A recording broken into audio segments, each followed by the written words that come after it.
Selon certains analystes politiques, la France s'ennuie. En ce soir du 1er mai 1968, les Français regagnent les villes après avoir célébré au grand air la fête du travail. Tout semble calme, malgré une certaine agitation étudiante. Le 2, les cours sont suspendus, à Nanterre-la-Folie. Le 3, les forces de police pénètrent à la demande expresse et écrite du recteur Roche à la Sorbonne.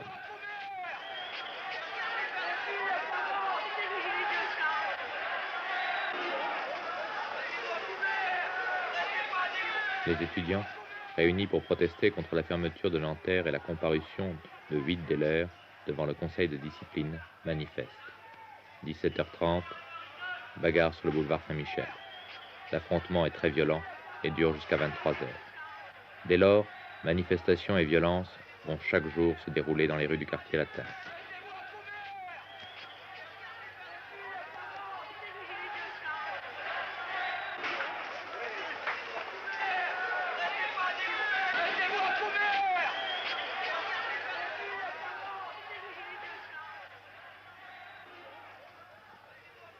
Cependant, le Premier ministre Georges Pompidou poursuit son voyage officiel en Iran et en Afghanistan.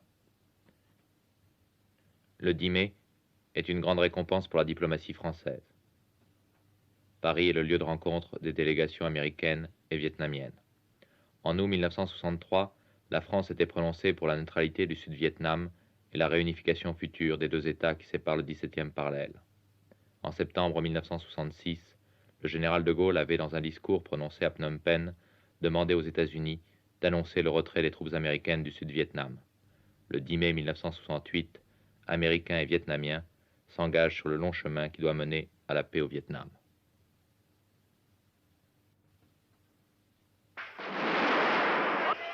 Ce même vendredi 10 mai, c'est le grand soir.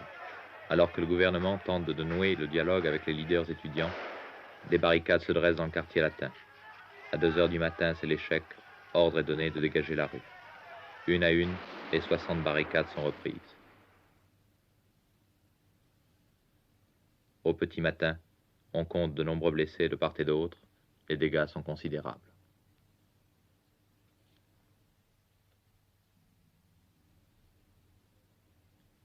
Quelques heures après son retour de Kaboul, Georges Pompidou prononce un discours d'apaisement.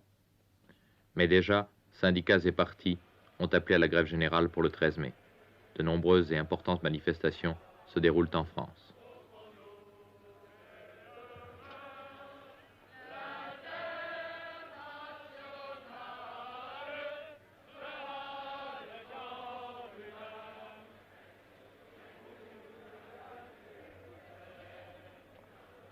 Le 14, le général de Gaulle part pour la Roumanie, où il est reçu par M. Ceausescu.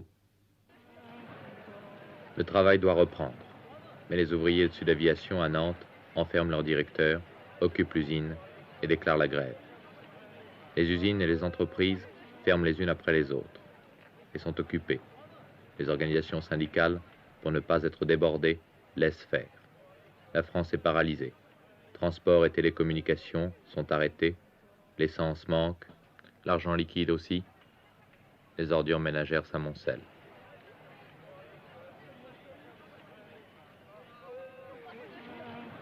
Les centrales syndicales s'efforcent de doter le mouvement d'un programme revendicatif.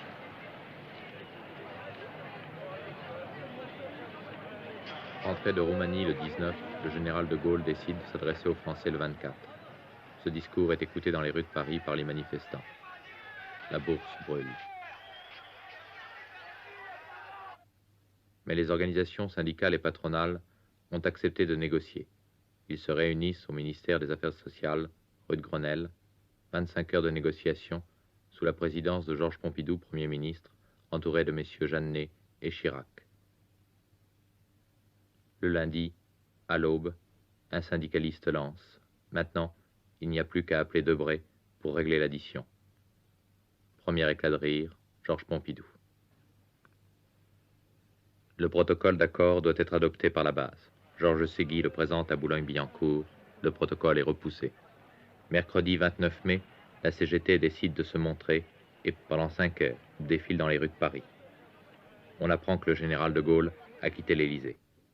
Il revient le 30 au matin et prononce à 16h30 une allocution radiodiffusée.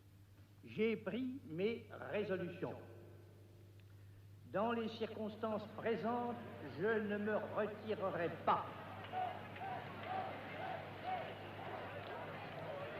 Des centaines de milliers de Parisiens apportent leur soutien au général de Gaulle.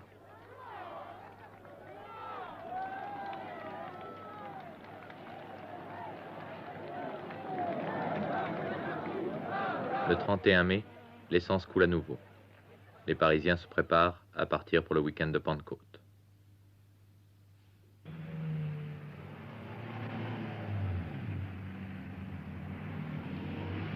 Peu à peu, la France se remet au travail et prépare les élections législatives fixées à la fin du mois de juin.